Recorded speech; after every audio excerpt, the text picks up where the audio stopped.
If you're running Facebook ads and your click-through rate is high, your CPMs are low, and all your front-end metrics are great, but you're still not getting the cost per call or the cost per result that you want, it's because your landing page sucks. And today I want to go over the 4 main reasons why your landing page might be killing your Facebook ads and plateauing your growth and scalability. Real quick, why should you listen to me? Well, my name's Cam Allen. I'm the COO of Selma Online. We're, as of recently, a 7-figure marketing agency, and we work with some of the biggest online coaches, consultants, course creators, SaaS companies, service providers in the online space, such as Gym Launch, ListKit, Client Ascension, GoFunnels, TickScale, and dozens more. I've personally written over 1,000 ads. We manage over 6 figures in ad spend for our clients. We know exactly what works, we know exactly what doesn't. And more specifically on the landing page side, I'm the guy who builds the damn pages for our clients, optimizes them, and makes sure they're converting really well. Without further ado, let's dive into some landing pages and break down why yours might be sucking. So this is a client landing page we're currently running. For some context, we build all our landing pages on either Go High Level or ClickFunnels 2.0. I prefer ClickFunnels 2.0. There's a lot more usability, it's a lot easier to use, and there's a lot more capabilities. Overall, it's way better, more responsive. So the first reason why your landing page might not be converting is this bad boy right here, the headline. The headline is by far the most important thing about your entire page. I've ran tests personally where we've just split tested the headline and we've had a 10 times increase in sales just from a headline split test. Like, that's not even a joke. I'll throw up the screenshot right now. It's a real thing, and it's the highest leverage test you can possibly run. Right now, we're running a split test on this headline. As you can see here, we have a split test going here just on the headline. The results, we haven't had enough data to really have a conclusion on it yet, but you should always launch with a headline split test just to see which one works better. Our headline formula is always be clear on who it's for. We say roofing contractors specifically here. Even says it here in the eyebrow with a proof statement as well. And then you give the benefit that you promise. Obviously here it's get 25% more from insurance jobs with a couple of other benefits. And then you explain how you get it. And then you explain either an objection they have, like how long it takes, or something like that. And then the subheadline, you just expand on that. We like to give a bit of proof in it. We like to explain it a little bit more and stuff like that. Make sure the button is above the fold and all that kind of stuff. But yeah, that's the first thing why your landing page might suck is the headline, and you should just test a new headline. If you're getting shitty conversions, headline is the first thing that needs to get changed. The next thing is clear, and it's something that a lot of marketers skip on for some reason because it's become trendy to not care about, but is the branding. I mean, if you look at this page, this doesn't look like a ClickFunnels 2.0 page. This looks good, and it's very similar to their branding. I mean, if I go on their website, for example, very, very, very similar in terms of how it looks, And this is ClickFunnels, and theirs was built in Webflow or something like that. So it's completely different. I've not had any of the assets. You just have to make sure you're going through it and making it look legit. It's like, we're giving a big claim, we're giving it to a skeptical audience. We have to make sure we look damn legit. We have to make sure we look the part. If we don't, then it's gonna be a point of failure.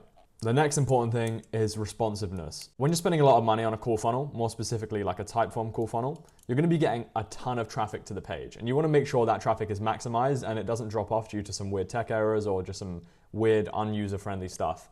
For example, a big point of contention around a lot of Typeform funnels and call funnels is the actual form. I mean, if you click this button, it pulls up a very simple, nice form. It's responsive, it's good, and it's easy to go through. And it's just really nice. There's no weird scrolling, there's no weird formatting. And if we switch to mobile, it's the same thing here. We go in, click to fill out that application, you click it, and it comes full screen. And it's really nice, it's responsive, it's easy to go through. And you'll find with a lot of traditional funnels is that they don't really think about this. They don't care about this kind of stuff, and they focus more on the copy and making sure the copy is great. Whereas the copy is gonna have a big lever in it, but if someone has a bad experience going through the form or booking a call, they're just not gonna do it. And another thing that goes with responsiveness is how it looks on mobile. Think about your Facebook ads, right? When is someone seeing a Facebook ad? When is someone seeing an Instagram ad? It's gonna be on their phone. So you've gotta make sure it looks better on mobile than it looks on desktop. So we run this through every single client. We use this mobile simulator to see how it is. And bear in mind, it looks a little bit different on the actual real mobile phone. This line won't be here, it'll be all on one, it looks a bit different. So, but it's still, regardless, we have the button above the fold so they can click it and go through if they want. The form looks great, it's easy to use, it's fantastic. The font sizes are big enough, but they're not too big where it pushes everything below.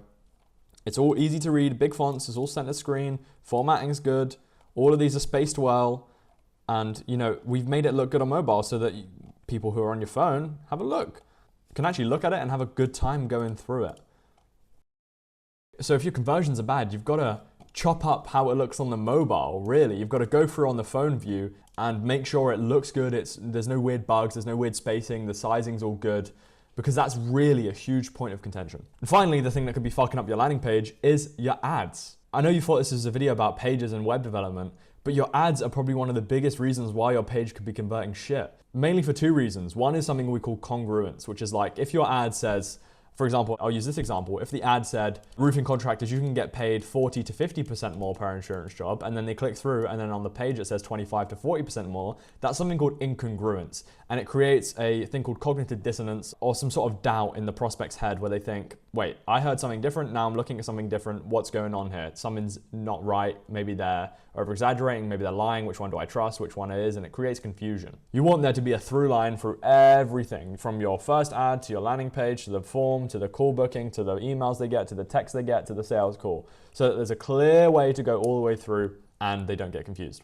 And it's, for example, if we had an ad that was talking about contractors in general, we were like, hey, if you're a contractor, and you need insurance jobs, and you want to write better estimates, click through. But then they land on the page and it says roofing contractors. Again, it's created something called incongruence. Or if we had in the ad roofing contractors and on the page we had all contractors, again, it would dissuade the ICP from going forward. And the second reason why your ads could be messing up your landing page would be that your ads create too much intrigue and aren't clear that there's an offer and a benefit to be had. And that is a controversial take because a lot of marketers will say that ads' only job is to get the click and to win the click and to create the intrigue and desire, whatever. But what we do and what we run on all of our client accounts, even ones spending $2,000, $3,000, $5,000, whatever dollars per day, it doesn't matter, is all of our ads are super direct.